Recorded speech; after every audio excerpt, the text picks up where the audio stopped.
Hello guys, welcome back to our YouTube channel. Ito na po yung ating latest update guys sa mga naghahanap ng budget phone ni Redmi. Ito guys, unahin na natin si Redmi A2 Plus. Guys, ito napakamura nito from 5499. Tuloy-tuloy pa rin po yung kanilang markdown. So ito po ay magiging 3,499. So bali ito 3GB RAM 64 na rin po yan. Size ng screen ko is naka 6.52 LCD dot drop display. Yan guys, sa mga naghahanap ito, meron na rin tong 8 megapixel dual camera, 5 MP sa front.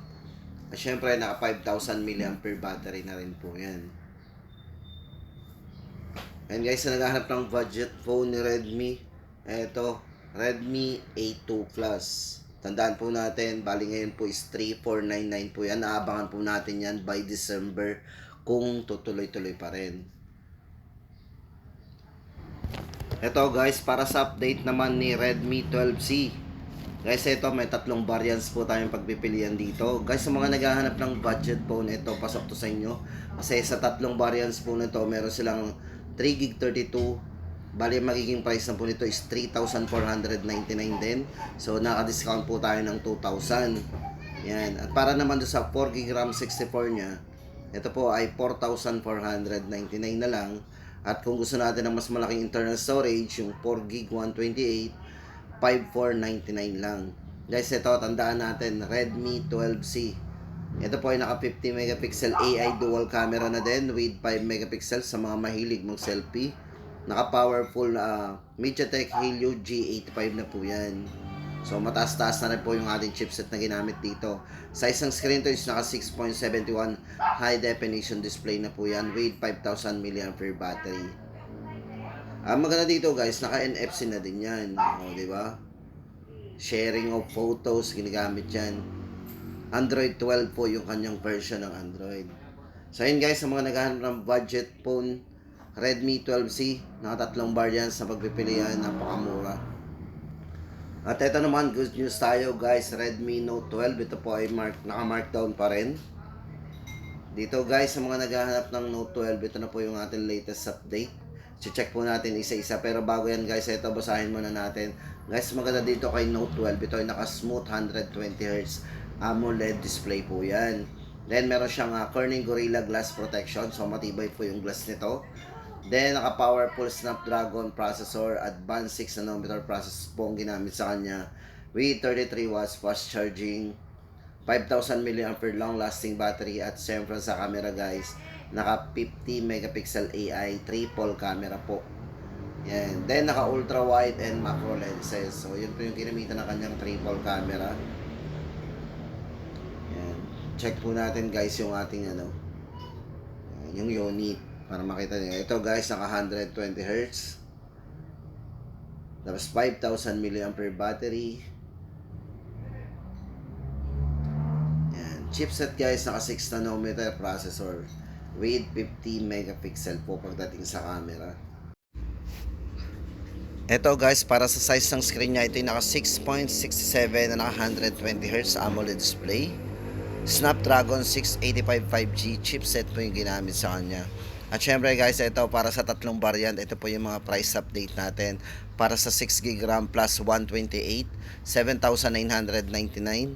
At para dun sa 8GB RAM, 128GB, 8,999. At kung gusto naman natin ng mas malaki, 256GB, 9,999 na lang po yan. Guys, next naman natin is Redmi Note 12S. Guys, for Redmi Note 12S, ito po yung ating latest update. Ito po is naka 8GB RAM 256 na po. Then sa camera guys, 108MP Pro grade camera.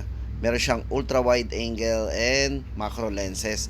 Para sa kanyang smooth 90Hz display guys, ito naka AMOLED na po yung kanyang screen. Then naka dual speaker para sa mas malakas na sounds. Naka 33 watts fast charging, at syempre pang long lasting battery, 5,000 mAh battery. Then naka powerful MediaTek Helio G96 po ang kanyang chipset. Yan. Guys, ito para sa price update natin. Bali ito ay 12,999 before, ngayon po ay 11,999. And guys, sa mga nagtatanong ng Redmi 12S, abot pa po kayo guys. Babalik po tayo by December. Aalamin po natin ang mga another update po natin kung may mga nabago ba, kung bumalik ba sa original price, or mag-i-stick na po sila sa mga presyo na naka-markdown. Kasi promo lang po nila yan eh. Ayan guys, aabangan po natin. Check po muna natin yung camera nito kung gaano kalinaw. Camera ni Note 12S. Yan. So maganda dito guys, may ultra wide angle din yan. So kung gusto natin kuhanan ng mas malawak yung ating mga pipicturan, so hindi na natin kailangang umatras. Yan. Kasi meron siyang ultra wide, may wide angle po yan. Usually guys, ang lawak ng mga wide angle is 123 degree. So ayan, tama-tama yan sa mga mahilig magpictura na marami ng mga grupuhan. Yan. So gamitin niyo po yung ultra wide.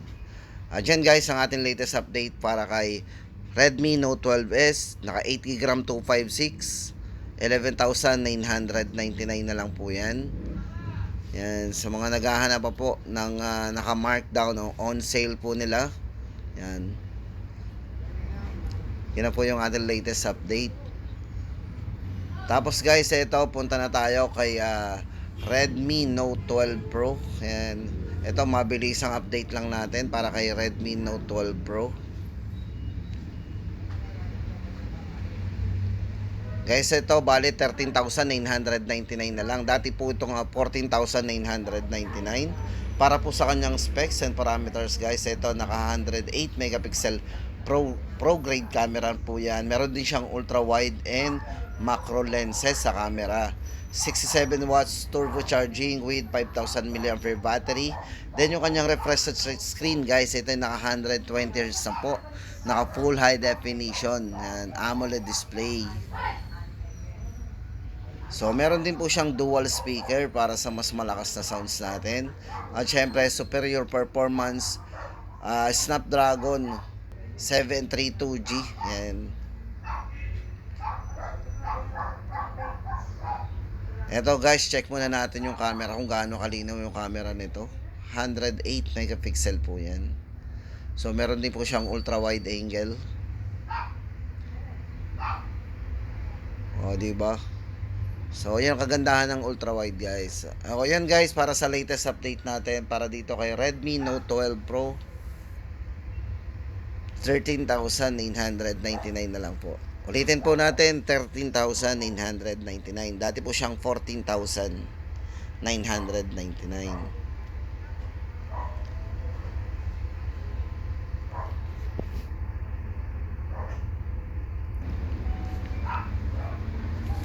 At ito naman guys ang update natin para kay Note 12 Pro 5G. Ito guys, mabilis ang update natin kasi wala tayong demo or dummy yan. So sa Redmi Note 12 Pro 5G guys, ito para sa 8GB RAM 256GB. Ngayon po ay 16,999 na lang. At kung gusto na po natin ang mas mababang gig, ito 8GB 128, 15,999 na lang po para sa latest update po natin dito kay Redmi Note 12 Pro 5G. And guys, sa mga sa nagtatanong na neto, ito usually malimit, hindi natin to napapasama yung ano nito eh, yung display nito kasi wala nga pong display dito sa ating napuntahan yon. Pero at least price update meron tayong idea sa dalawang variants po na pagpipilian natin para kay Redmi Note 12 Pro 5G. And tapos guys, ito punta na tayo doon sa kanilang ito yung lumabas na huli, si Redmi 12. Guys, mga naghahanap ng budget phone para kay Redmi 12, ito po yung ating latest update. Yan, 8,999. Guys, ano bang maganda dito kay Redmi 12? Guys, ito may malaking screen ito na naka 90Hz full high definition display na po yan. Then naka premium glass back design po para sa design po ng likod nito. Ng size ng screen guys, ito naka 6.79 full high definition plus na naka dot display po to. Sa camera guys, ito meron itong 50 megapixel. Tama-tama po yan sa mga mahilig gumamit ng camera, mag selfie, groupie yan. Ito po guys na meron siyang triple camera. Then kung chipset naman guys, pag-usapan natin ito yung naka powerful MediaTek Helio G88. Yan. Then equip po ito ng ng IP53 dust and splash resistant po yan. Kung battery naman guys, pag-uusapan natin ito, meron tong 5000 mAh battery. Then 18 watts fast charging. Yan guys, ang ating latest update para sa mga model po ni Redmi ngayon. Especially ngayong November 27, 2023. So guys, babalik tayo sa mga latest pang update pagdating sa mga pagbabago po sa mga presyo nila guys. See you sa mga next vlog natin.